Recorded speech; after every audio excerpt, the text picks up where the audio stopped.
Welcome back to War Thunder and welcome to the Duck Talks number 48, and today we have a lot of topics, so I just give you a rough overview of what we can expect in this video, and it will begin with talking about last week's ship test. I have no idea if this weekend is one because the video is recorded in the middle of the week. Then the video with Miles, the rambling for about 1 hour, and the response so far because the video is out for like half a day, and then also the APDS scandal or Russian bias, whatever you want to call it, what it really means, and about a not really unrealistic rework in the shape that Gaijin is actually attempting to rework it, and that will change the game, literally, at least for tanks. Then 1 year of Gaijin partnership program and my increase in subscribers in a bit more detail, and how it is in conjunction, and how useful it is for me, and how useful it is for Gaijin. Yeah. Then also a walk through my hangar. You might see it in the background footage, so because people have requested to watch all my vehicles or to see the rare ones, and I will slowly scroll through all the vehicles that I have, which is quite a lot. And then we will also talk about, well, the sound mod for planes, which is currently in work, and I think this is also a very interesting topic. Then obviously about World of Warships and my tier 10 experience, because this is not the first time that I have, well, actually unlocked and purchased a tier 10 vehicle in a wargaming title, and I'm more than disappointed, but we will get into that in greater detail. And then also the questions from the last Duck Talks, which are quite a lot, and I thought I brought here quite a lot of attention with my thumbnail, but you know, it was no clickbait, so another lesson. So let's begin with the first topic. So about the ship test like last weekend, and I was horribly disappointed. It was basically the same test as the few weeks before that, and a few bugs have slightly reappeared, and the only change that was made was actually to planes. So you had like an RNG lottery to which plane you get if you selected a plane, and I found that really stupid, and planes should be, you know, banned from a pre-closed beta test of ships. We need functioning aiming, we need good fair ammo selection for every player, and we need a separation from PT boats and destroyers, at least in some sort. For example, the North Sea map is horribly designed. Like, it is easier, more rewarding and more sensible for destroyers to focus down PT boats because of the shorter range they have to shoot. They can angle against other destroyers, and other destroyers have a very limited supply of armor piercing shots, so they can't effectively ammo rack you no more. And you know, here you have a lot of HE yourself, which you can just spray and pray at PT boats, and then you also deny them the capture, and this is just not how it goes. And for me as a player that has no further information about this topic, there is just no progress visible, and this is sad. And that was basically the only thing that I could talk about, and that was just not really worth like a 10, 15, 20-minute video that I usually want to do on a topic for also somebody to just sit down, lean back, listen and enjoy, or a podcast like in 3 minutes. I mean, some people are using some of my videos as podcast for whatever reason. I mean, my voice is not the best one, to which we'll come in a moment. And yeah, that's actually very disappointing, and there is no progress visible. And for 1.5 years I have now purchased my Russian ship package, and I have not even had the chance so far to really play it. Not once. I mean, similar ships, yes, and in the beginning the test was actually fun and encouraging, and before they overdid it with destroyers. It's not like destroyers are no fun. I mean, the last two tests, it was the destroyer versus destroyer engagement was kind of boring, but for all intents and purposes, it works. But the interaction between PT boats and destroyers is heavily in the destroyer's favor, without the PT boats having any influence in the gameplay or the outcome of the gameplay, and that is wrong, in my opinion at least. Then I just made a 1-hour video together with Miles, and I uploaded it like a day ago, released it today in the morning, and so far the feedback was mostly positive, but I think there was a bit of a misunderstanding. We picked one topic. There are so many topics to really talk about in War Thunder, and we had to limit ourselves to basically how the German tanks have a deficit in War Thunder, and the major topic was about mobility. We brought a lot of arguments up, and I think I hope we made it clear. In the end, there was a little bit of editing fault, but it was hopefully not too terrible. It lasted for like 3 or 4 minutes, and after that you could listen to the video normally. Many people said they downloaded it as a podcast and they quite enjoyed it, which is great. So I think it's promising. I already have potentially another candidate.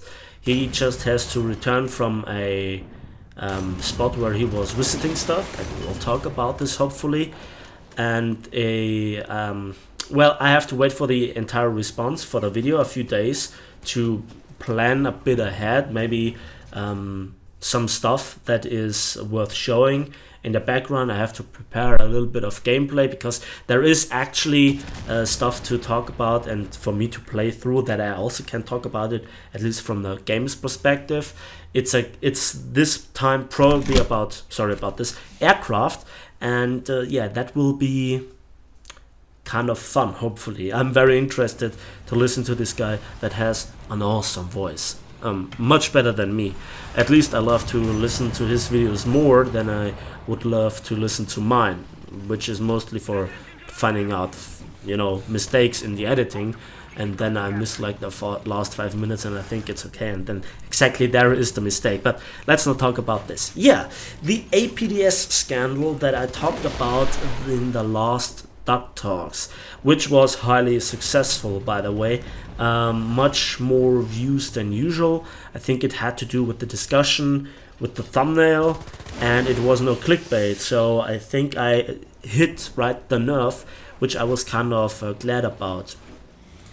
So the APDS does not really work, and I talked with a few friends of mine that are really deep into the matter, so to speak, that are looking through historical documents, and they just came across some problems within War Thunder, how it is implemented, and let's just say it's complicated. And that's me, a German, saying that it's complicated.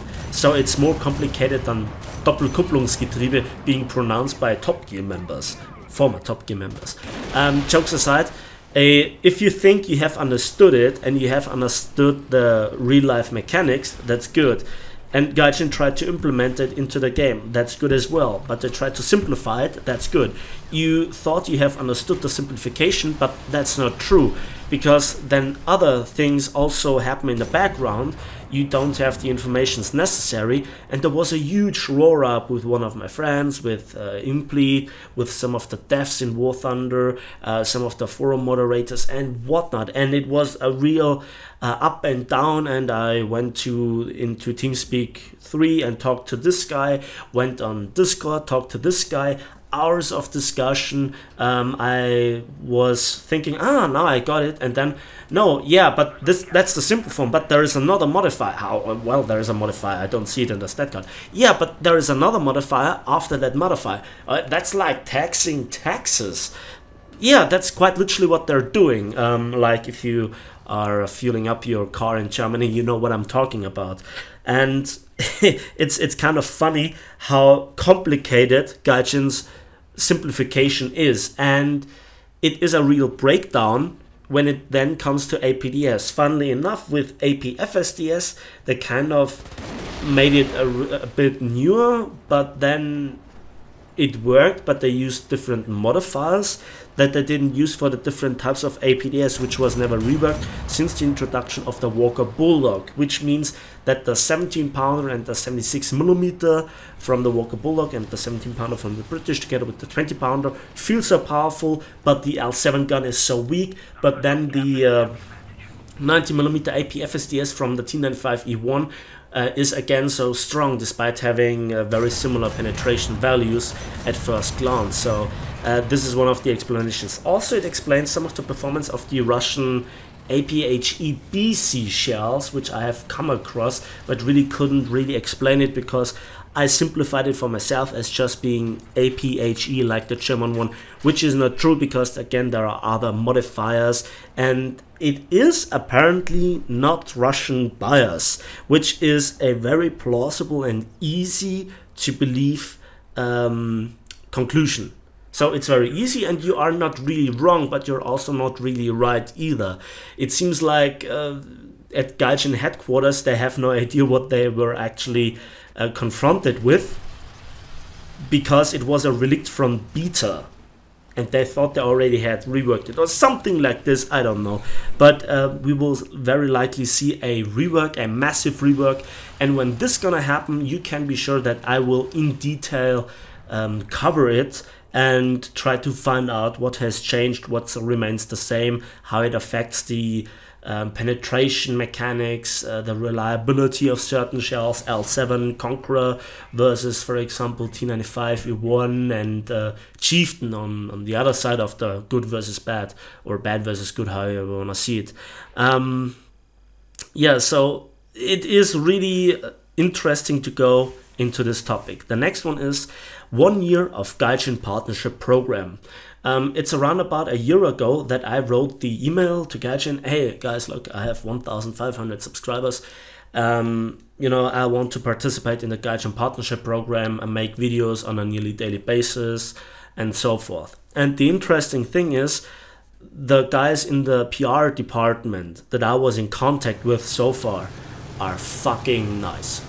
They are really friendly. I talked to one on Skype once, and we had a good conversation, or was it Discord, I don't remember, but you know, this is a person like you and me. There is nothing wrong with him, and yeah, so far he has supported me. I was always saying, okay, I want to try out this vehicle and I want to do this and that and so forth, and it really has helped me, and it also gave me access to some high tier stuff that for me personally would not have been first priority.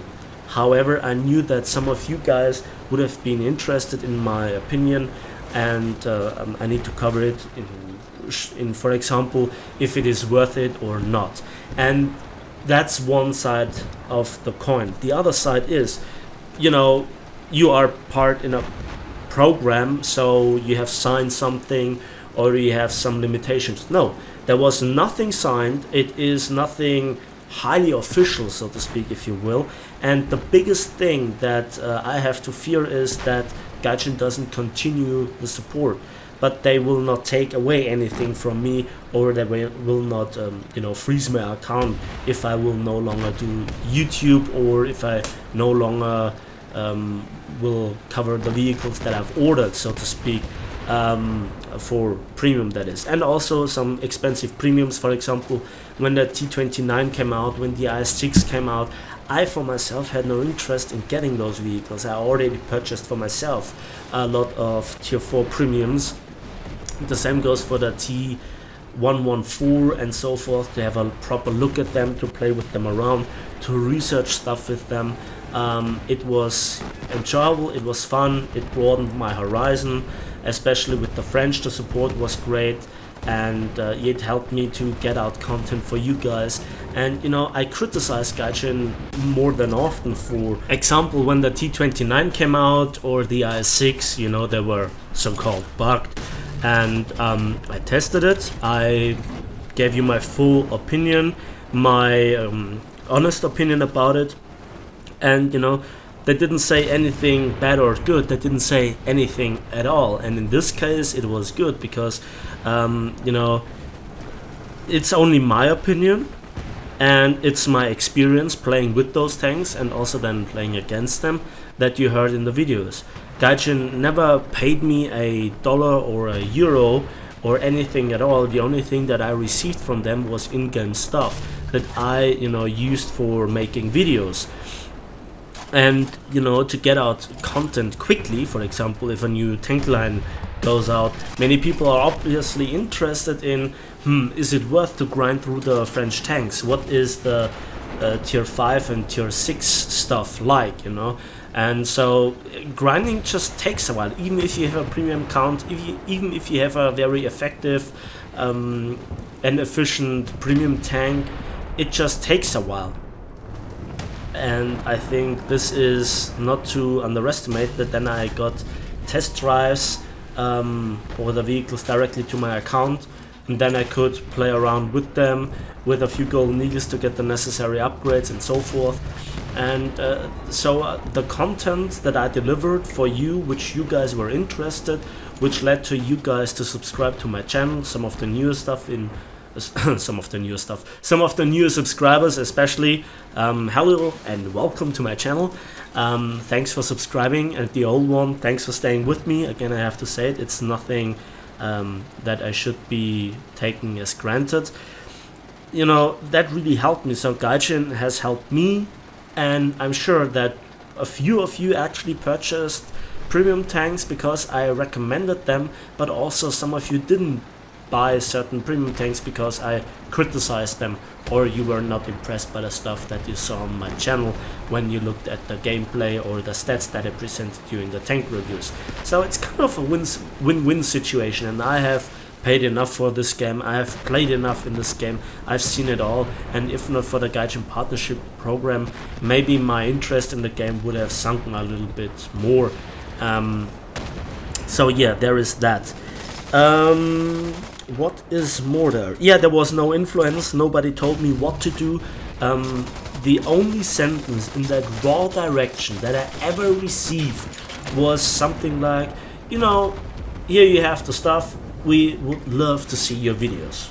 But what they actually think about the videos, what they would criticize about the videos, I never received any sort of criticism or negative stuff, not even between the lines. So big thumbs up for the Gaijin PR guys, you are awesome, thank you.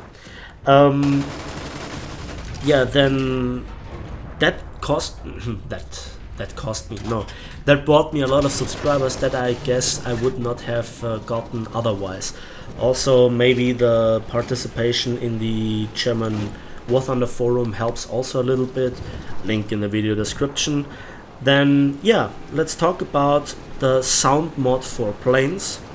And to make it short, if you have listened to my recent tank videos, you might have known that it sounds different, and that is because I use the Epic Thunder sound mod.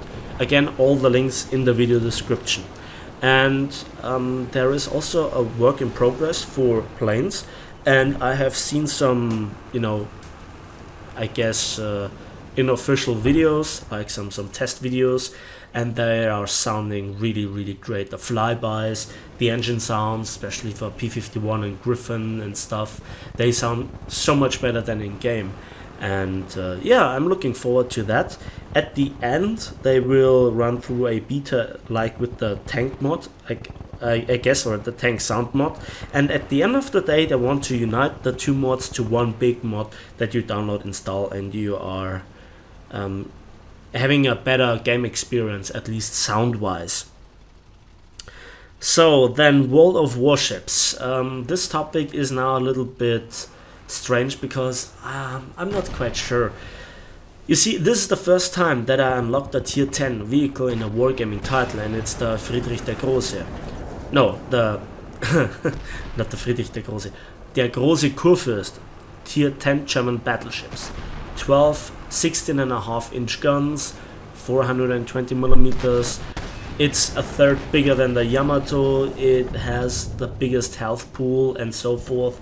And when it came out, it was really awesome. However, I was not actively desperately grinding for it like I do in War Thunder. When I see something that I want to have it, I have it in like a few days at most. But with this, it took me literally 2 years to get to tier 10. And since then we saw the addition of the Royal Navy battleship line with at the end the Conqueror, you know, which is basically a mega Zao, and it just sets you on fire 3 times, knocks out all your AAA with a single hit, and it's just annoying, and has an underwater citadel and all this bull crap and massively power creeped and so forth. And you hit nothing when you shoot at it. You know, the shells land next, left and right and forth and back behind the vehicle that you're shooting at, and they just bounce and over penetrate. And when you get a lucky knockout, it's in a Royal Navy cruiser that you blind fired into the smoke because he never stopped harassing you. And the ship is just not good, as well as it just costs me silver, you know. It doesn't really matter how good I am. I always have to pay 100,000 credits, and if not all for the missions or for my few games in ranked battles that I play with my premium ships, you know, Tirpitz and Scharnhorst, which are actually much more fun than the tier 10. I literally have to ask myself, why do I play the game? Because it has been stopped fun, you know. At tier 10 it's so passive, everybody is in smoke, everybody is sitting behind an island, deep water torpedoes, all the bullcrap. It's just, you know, yeah, I'm good at brawling. A shame I never get close to any other battleship, and then they ram me, the bastards. No, it's just not fun anymore to play my German battleships. And you know, the grind without a premium account in World of Warships is unbelievably painful, and the captain retraining annoys the living hell out of me. So, and even if I, you know, want to get another ship, I need to sell the other ship, need to pay free the modules with gold, and so those are aspects that immediately show me why I love War Thunder, because you can research something new, and after like 5 battles when the vehicle is stock, when you're kind of frustrated, you can go back to your old vehicle and play it, which is mostly not the case in World of Warships, because you lack the money, you sell it, yada yada yada. Everybody that has played a wargaming title knows what I'm talking about. So this is really, really sad, and I don't like it. Yeah, the meta has changed, very passive, even more HE, even more fires. I've switched from the secondary build to the tank build, and yet I get burned down within 3 minutes with 3 fires despite fire prevention and so forth. Deep water torpedoes, and nobody on your team is supporting your push, and then you're just sitting back and you want to snipe, but everybody is avoiding your shots. Everybody is just standing still, and you just, you know, there is a stationary target like an AFK player, and you shoot his broadside and you get 1 over penetration. And when then a tier 8 battleship, for example in North Carolina, shoots at you while you're angled, and it rips out like 10-15k volleys per or, you know, 10 to 15k damage volleys per 30 seconds, is just disgusting. So and then you shoot back and he's bow in, but your caliber is too low, so you don't get the overmatch mechanic, and so you bounce on 32mm armor with, you know, battleship guns. I mean, I don't ask realism of wargaming, but you know, this kind of meta that they create is just wow.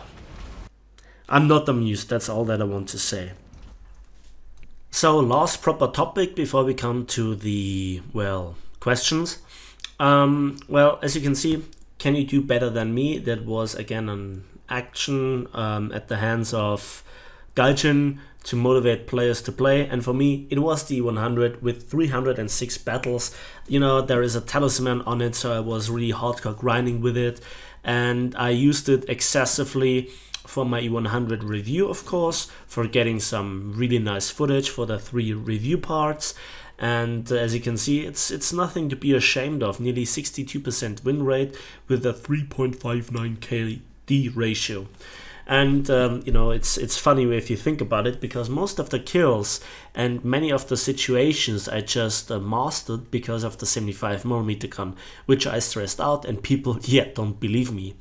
The rest is kind of okayish, I guess. Nothing too extremely special, I guess. Well, it doesn't matter. Yeah, so I think this is just something that I wanted to mention. If you have any stats that you're proud of, let me know in the comment section. But now let's talk about the questions from last Stock Talks that I tried to answer, but you know, it is 370 comments, so I have to kind of cherry pick some questions. And yeah, the last Stock Talks was very successful, as I have said, and let's hope that this one is going to be interesting as well for you guys. Then Rahel Cement asks, hey, what do you think about Gaijin implement working of radar systems in SPA like Gepard and Shilka? So if an aircraft enter in certain radius, it will light up in mini-map for SPA player. It will be cool, and radar is doing some work. It's not just for show-offs. Well, that's very interesting. For the top tier SPA with the radar antenna on top, I highly support this idea, because you know, it brings so many disadvantages with it, like it is turning around, spinning around, and is so much easier to spot, and you're so much taller, you're so vulnerable, and you know, at that tier planes become really fast if they make the first run and are difficult to implement. I would go even a step further, like for those vehicles, implement the arcade aiming help. That would help, you know, like just under 3 kilometers, like it kind of was advertised when the dev blocks of those vehicles came out. I mean, look up the dev block from the Gepard or the Shilka, which kind of firing range they have. In War Thunder, it's not so easy. Then Mike George, future question, what are the devs planning in combating gaming disorder? So first of all, I have no idea what the devs have planned in any way, shape or form for any problem or non-existing problem in War Thunder. I'm just a, you know, so-called normal YouTuber, and what is the gaming disorder? Yeah, there are many problems, but what in particular do you mean? Then Mono Kendo asks, and this question was asked by a lot, what sound mod are you using? Now let's have a look in the video description. You will find a link where to download the mod, how to install it. There is also a special link, and also a link to the Discord where you then can report bugs and stuff that is not working properly. Next question comes again from Hangar. Are you sure that APA filler would always explode once inside of the tank? I'm pretty sure it had some reliability issues, but in game it always explodes. Well, first of all, there is a sensitivity fuse that requires to get punched through a little bit of armor. 28 for the higher tier Germans, for example, which is a very unsensitive fuse sensitivity threshold, so to speak, and after that the trigger gets triggered, a fuse delay gets activated, and after that it explodes inside a tank. Now in reality, I'm sure some fuses didn't work and shells passed right through a tank. Some combat reports on the Eastern Front, I think I read, where, you know, tanks got killed and the shell exited on the other side of the tank.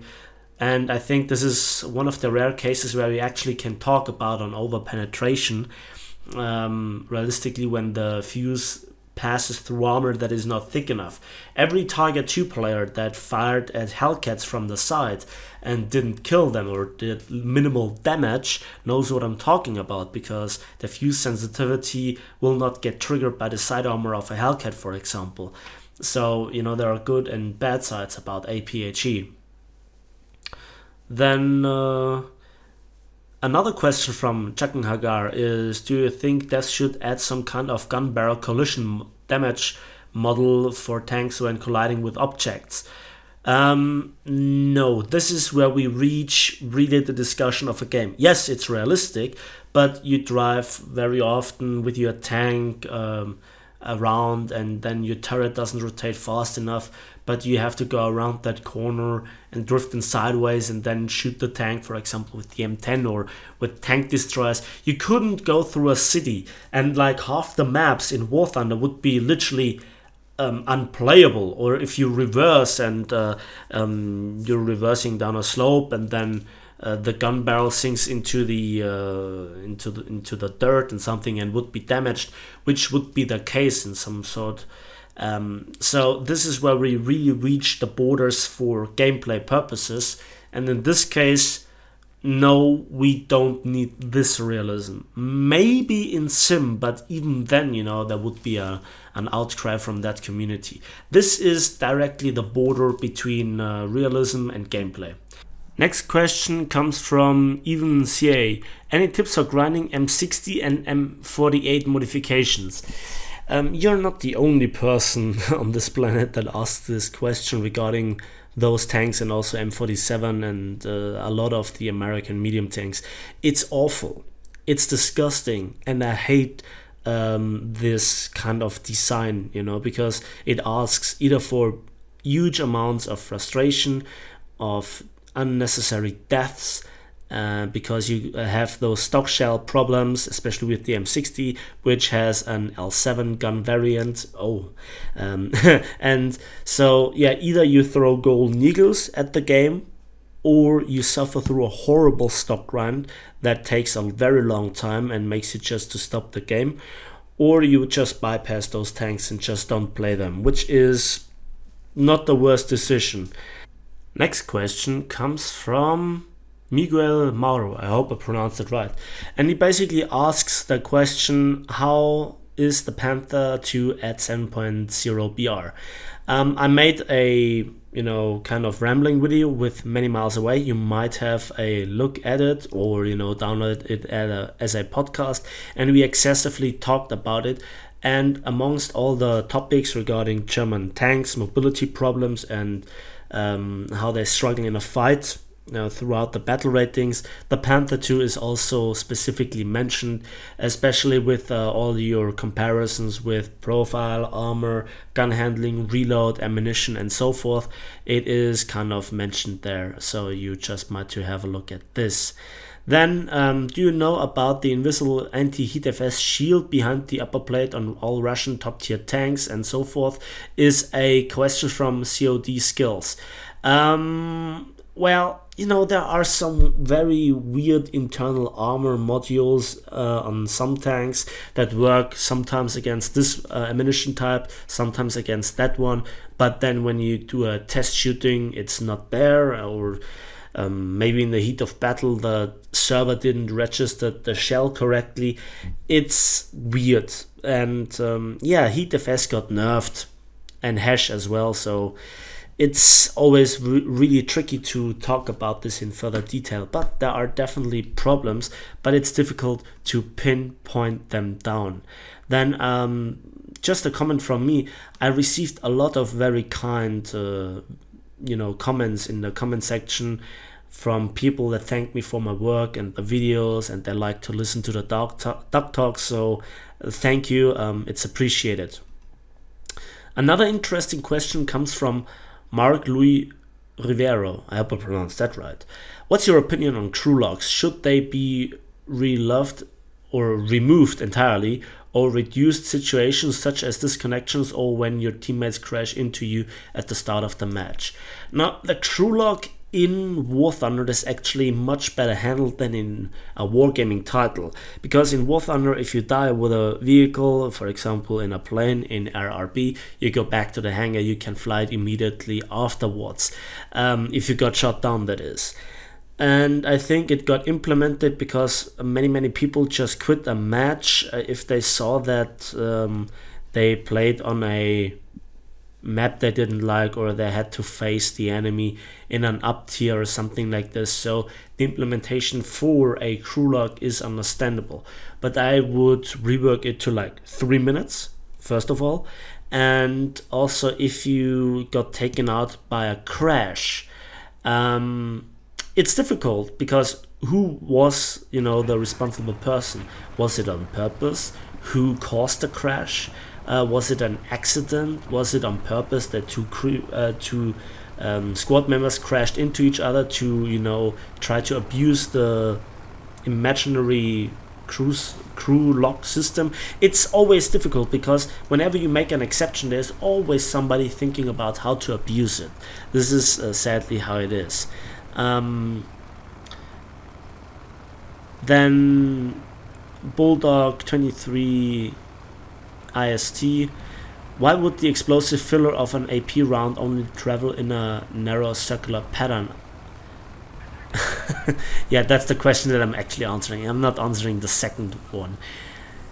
Then, yeah, because it is how the explosive filler is shaped and how it actually can physically accelerate those fragments.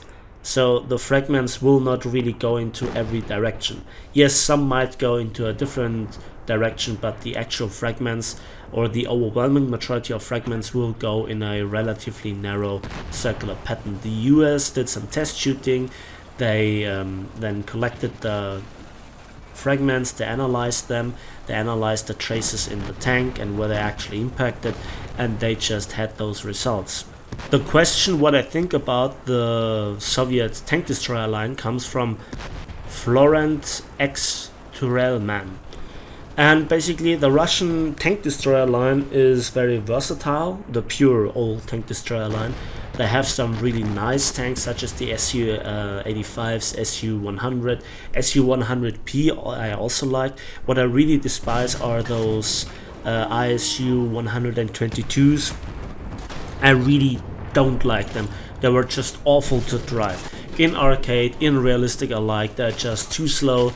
The armor doesn't hold up, it's just flat armor, they're very vulnerable. The reload rate is insane, and this is where you really feel the downsides of a Russian 122mm compared, for example, a British 20-pounder or a German Long 88, for example, on the Ferdinand or the Jagdpanthers, which actually outclass the Soviet counterparts of that same battle rating by a mile, easily. It's not always the case with the normal tanks, but in the tank destroyer department, the Germans have better tank destroyer that kind of fulfill the same purpose. So, Then Chief 1964 asks, do you think the game could benefit from perhaps bigger maps and better map design? And the question goes on, but I simplify it here. First of all, the problem are not really the maps, but how they are filled. So the map design, where the spawns are, where the objectives are, and the team size, and in realistic in particular, the spawn point system, which just is awful for those big maps. Yes, it kind of prefers smaller maps and where you just rush in, capture the point, kill a few people, die, and then spawn in a plane, bomb the living hell out of them, crash, leave the game, and be done with it. This is how realistic gameplay works, sadly, for most of the people. And they just can't handle, you know, something like flanking, spotting mechanics. They don't know how to play the Maginot Line, they don't know how to play Kursk, they don't know how to play the Fulda Gap, and so forth. It's not so obvious, and yes, I mean, how I play them is mostly visible in the gameplay that I show. And I think another problem is also the map rotation, especially Abandoned Factory for high tier tanks. I mean, I've seen it enough by now, Gaijin. That would be a welcome change if I see this map not as often as I see it. I mean, it's not the worst map in the game, but if you play it over and over again, it just grinds you down. It's not very good. Then Dalma23 question, how do you aim straight up in SPA? And he has problems and so forth. So I guess this is from a new player. You know, maybe some more would ask the same question but don't dare to ask it, so I'm glad you asked it. Zoom in third person aim and you have the commander's view, so you're basically going to simulator view, but for SPA, for shooting at aircraft, it actually is beneficial. You know, third person aim or, you know, gunner's view are not very good for engaging planes, except if they come straight at you at I guess a shallow angle or not very high, then you could aim otherwise as well. But against planes third person and then zoom in. Then we have a very interesting question regarding artillery in War Thunder from MLGFRO. I hope I pronounced that right. No idea. What is your opinion on RT? I think it should be exclusive to light tanks. Well, first of all, light tanks are already having the exclusive scout mechanic as far as I know. And the artillery strike is kind of usable for SPAA, for medium tanks and light tanks as well. But I think either you should give it to every kind of tank in the game, including heavy tanks, all vehicles in the game, or you remove it entirely. And I actually hate the RNG because I got destroyed lately more often than I would love to, and I myself barely use them, and the last kill that I did with an artillery strike is like half a year ago or even a year ago, I don't remember even. So I actually really hate those RNG factors in the game. Blumen1991 asks a very interesting question. How about the fact that no chieftain stock APDS with 400mm of pen can penetrate the upper glacis of a T-64A, but any AP FSDS with 380mm of pen does? Well, that has to do with the stats when you look at then the 30 degrees angle of attack, which is then more important than the raw penetration against flat armor. And also AP FSDS has positive normalization. That means it digs itself into the armor, where then the line of sight thickness is no more necessary to be penetrated, and suddenly even the very well armored front of a T-64A is penetrable. And this also explains why some people claim to have penetrated the T-64A's front with the AP FSDS round on the T95E1, which just has around about the same raw penetration than the L7 gun, which cannot even hope to penetrate this plate at all. And yeah, so it has to do with the normalization and how much it digs itself into the armor. And again, this will be part of Gaijin's rework, because not every APDS was designed the same way, much like we have various different kinds of APHE shells. So it is an interesting question. The answer of this question is very complicated, and yeah, let's see how it goes in the future. I hope Gaijin will rework that sooner than later. Fire8233 asks, are you going to unlock the F40? Well, I just recorded today the gameplay and made the video of the F86 F40, and yeah, by now the video should be up. Then we have a question about chats, and it is coming from Swiss Cowboy 87. Hey Napalm, I'm nearly done with grinding all the German prop plane. Are the German jets ME262 worth grinding for? I'm not sure, because I don't hear any good things about them. Well, the German jets, there are some very good ones, very fun ones, gimmick jets, and not so good ones. Avoid the Heinkel 162, it's bad. The first Arado is more for, you know, Alu Akbar, but not really for proper fights. I mean, it can do 2 bombing runs and that's it. It has no armament. The C3 is a fighter bully in realistic. The 262 is interesting. Every version has its charm, but really what holds me back are the repair costs. It's extremely expensive. It's a nice jet, a nice beginner jet. The weapons are unconventional for jets overall. The playstyle that you have to make is very well. It is a good jet, but again, it got recently power creeped, for example, by the Yak 23, and it's not fun to fight against this one. You're outclassed in every single respect except direct head-on firepower. Next question comes from Dalaro68. Just one question: have you ever played War Thunder on a PS4? Just wondered how different the quality and speed, etc. differ. Cheers, mate. No, I have not ever had any sort of console except a Game Boy when I was like, I don't know, 10 years old. But I was always playing on the PC. However, I once have heard that the flight models of certain planes, German fighters, are much smoother in both realistic battles, but also with the controllers of a PlayStation.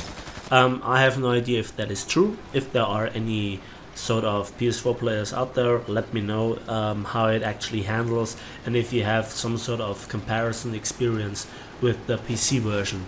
Next question, also about PS4, is from Space Guardian. What do you think about the PS4 community? I have no idea what to talk about them, because I don't think I know anybody that is playing War Thunder on a PS4, and I think they are, I guess, as capable as the PC community. I'm none of those PC master race elitists, whatever. If you can control your controller very good, then I will also have problems against you, even with a keyboard and a mouse. That's my opinion. How different the game is to play, I have no idea, as I just answered in the question before. Well, that's all with the main questions of today. Some of the questions will be answered via the Talking with Many Miles Away video, which again you can download as a podcast. And yeah, thanks for all the questions. If you have any questions, let me know in the comment section again. I try to answer them with the next Duck Talk. And we'll see each other in the skies and on the battlefields of War Thunder.